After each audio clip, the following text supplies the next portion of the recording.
Hello friend, ఈరోజు నేను పీతల కర్రీ చేస్తున్నాను. ముందుగా ఉల్లిపాయలు మసాలా ముద్దని సరిపడా వేపుతున్నాను. ఇది నూనె పైకి తేలే వరకు వేపుకోవాలి. పీతల కర్రీ చేయడానికి ప్రిపేర్ చేయబడింది. ఉల్లిపాయ, పచ్చిమిరపకాయలు, అల్లం వెల్లుల్లి పేస్టు అన్నీ మొత్తం మిక్సీ ఆడేసి ఇందులో ఉడికిస్తున్నాము. నెక్స్ట్ ఇంకంటే పీతలు లైట్గా సాల్టు, అలాగే ఒక స్పూన్ కారం వేసి కొద్దిసేపు ఉంచిన తర్వాత ఇది దగ్గరికి అయిన తర్వాత అందులో నేను పీతలు వేసుకుంటాను. పీతలు వేసుకున్న తర్వాత ఇంకోండి పీతలు వేస్తున్నాను. పీతలు మసాలా ముద్దలో కొద్దిసేపు మంచిగా మగ్గబెట్టాక చిన్న నిమ్మకాయ సైజు చింతపండు రసము తీసి వేయాలండి. ఇంకా ఆల్రెడీ వాటర్ చేసి పెట్టుకున్నాను రసము. ఇది ఇప్పుడు అందులో ట్రాన్స్ఫర్ చేస్తాను. పీతల కర్రీ చాలా ఈజీ అండి, చాలా తక్కువ ప్రాసెస్లో జరిగిపోద్ది. చాలా టేస్టీగా ఉంటాయి.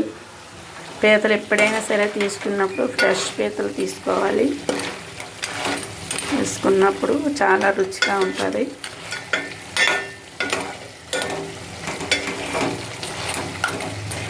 ఆల్రెడీ ఒక స్పూన్ వేసాను కాబట్టి మరలా ఇంకొక కొద్దిగా స్పూన్డు,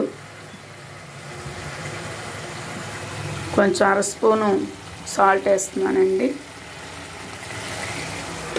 లేదా ముందు స్పూన్ కారం వేసాను కాబట్టి మళ్ళీ ఒక స్పూన్డు కారం వేస్తున్నాను. చూడండి, 6 పీతలు అవి. పీతల్లోకి కొద్దిగా కారం ఎక్కువే పడుతుంది. ఇప్పుడు డైరెక్ట్గా చింతపండు రసము వేస్తున్నాను ఫ్రెండ్. వీడియో చూసి మీరు కూడా చేసుకోండి. రుచికరంగా అయినట్టు పీతల కర్రీ. చాలామంది పీతలు ఎగురు చేస్తారు, కానీ నేను పీతల్లో చింతపండు వేసుకుంటేనే నాకు నచ్చుద్ది. అందుకే నేను చింతపండు రసం వేసుకుంటున్నాను. వాటర్ సరిపోలేదండి, ఇంకొక గ్లాసుడు వేసుకుంటున్నాను ఉడకడానికి. గ్లాసుతో వేసుకుంటున్నాను ఉడికించడానికి. ఇంకొద్దిసేపు ఒక 5 minutes ఉడికితే పీతల కర్రీ రెడీ అండి. కొత్తిమీర కూడా చల్లేసుకొని ఉడికించేసుకుంటున్నాను. ఈ కర్రీ టేస్ట్ బాగుంటుందని ఆశిస్తున్నాను. కామెంట్ చేయండి, నచ్చితే లైక్, షేర్, సబ్స్క్రైబ్ చేయండి. Lakshmi Desamsetti YouTube channel.